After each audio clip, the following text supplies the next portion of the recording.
जब मैं सफ़र करना चालू किया तो मैंने इस पीठ के नीचे पीछे के हिस्से में मैंने ऐसे आसमान, परत, सूरज की लालिमा का उद्गम निकलती हुई यहाँ से यहाँ पूरा प्रत्यक्ष दर्शन करता था। इस सूरज की लालिमा का जो आकृति बाहर है, इसी अवस्था में हमारे अंदर है।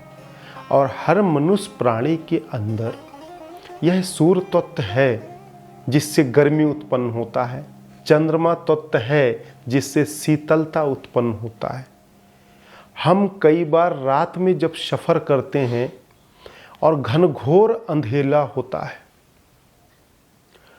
हाथ के सामने भी कुछ नहीं दिखता, फिर भी हमारे अंदर वह कौन सा तत्व अंदर काम करता है जो रास्ता को में चलने के लिए उस पथ को स्पष्ट करता है, प्रेरित करता है कि तू चल यही रास्ता है, तू चल यही रास्ता है।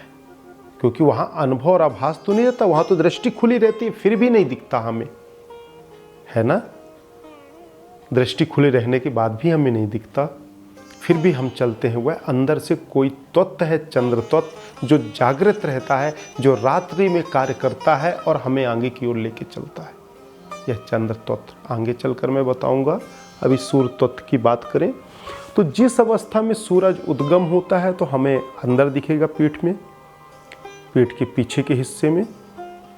फिर उसके बाद जैसे जैसे वह चढ़ता जाएगा, चढ़ता जाएगा, चढ़ता जाएगा और फिर अंत को जाता है, उसी तरह से गर्मी और अनुभूतियाँ और बॉडी की क्रियाएं हमारी क्रियाशील होती हैं, उसी के अनुकूल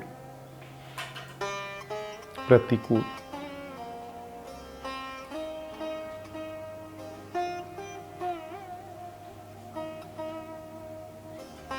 जब हम उसके अनुसार चलना चाहते हैं अनुकूलता में, तो तलाश करते हैं कहाँ शांत रहें, कैसे रहें, पर अपने अंदर की उस अवस्था को नहीं देखते। तो सूर्य तत्व की अवस्था ये होती है। फिर जो मेरे साथ हवन में डेली आते थे उनको भी मैंने सूर्य तत्व जागृत की अनुभूतियाँ कराई। फिर कुछ समय बाद ऐसा खेल सा हो गया कि हर दिन कोई ना कोई तत्व जागृत करने की क्रिया करने लगे, अंदर जागृत होने लगा, अनुभूतियाँ होने लगी। और साथ में जो 5-10 लोग यज्ञ हवन आकर इस जंगल वीरान में आकर करते थे मेरे साथ, उनको भी अनुभूतियाँ होने लगी, आनंद आने लगा, प्रसन्न चित्त रहने लगे और जुड़कर रह गए। तो सूर्य तत्व का अनुभव यहाँ पर होता है और मैं हवन और यज्ञ के माध्यम से किया। जरूरी नहीं कि सब कुछ साधना के माध्यम से, साधना किसी भी रूप में हो। उस वक्त भी हम यदि हवन कर रहे हैं तो ध्यान, चेतना, साधना तो अंतर की ऊर्जा की ही चल रही है, क्योंकि चेतना अंतर ऊर्जा के बगैर न लौकिक, न पारलौकिक, न दैहिक, न वैदिक किसी भी तरह से कोई क्रिया, कोई कर्म हो ही नहीं सकता। आप क्रियाशीलता में आ ही नहीं सकते हैं।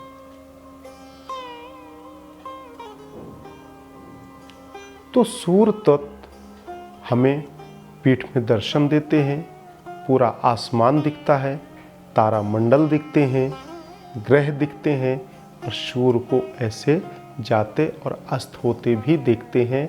यहाँ तक कि खुली दृष्टि में भी दृष्टि के चक्षुओं के माध्यम से देख भी सकते हैं, बात भी कर सकते हैं। कई बार घोड़ा में भी आपको सफ़र उनका दिखेगा, कई बार एक पूरा लावा की तरह पूरा अवस्था में दिखेगा। और जो आप कमरे के अंदर बैठ के आप सूर्य की अवस्था देखेंगे कि बद्दल में छुप रहा जा रहा है और आप बाहर निकल के देखेंगे तो वही अवस्था आपको बाहर भी दिखेगा।